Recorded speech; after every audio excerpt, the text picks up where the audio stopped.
আপনার জীবনে যদি কোনো রকমভাবে মঙ্গল গ্রহের দ্বারা আপনি নানা রকমভাবে কষ্ট পাচ্ছেন, নানা রকমভাবে পীড়িত রয়েছেন, সেটা সংসারে হতে পারে, সেটা অফিসে হতে পারে, যে কোনো কারণে যদি আপনার মঙ্গল গ্রহ দ্বারা যদি আপনি পীড়িত হন, তাহলে একটা দারুণ সহজ উপায় আপনাদেরকে বলবো, যেটা করলে আপনাদের জীবন সুন্দর হবে, আপনারা খুব ভালো থাকবেন। সেটা হচ্ছে, দেখতেই পাচ্ছেন একটা দেশলাই।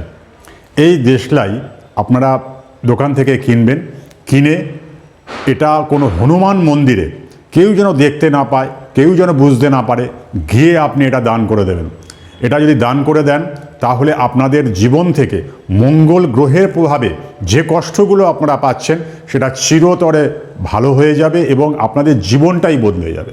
দেখে নেবেন, কারণ যতবার এটা ব্যবহার করবে, এটা জ্বালানো হবে, ততই আপনার জীবন থেকে মঙ্গলের যে কুপ্রভাব সেটা ধীরে ধীরে ধীরে ধীরে কেটে যাবে।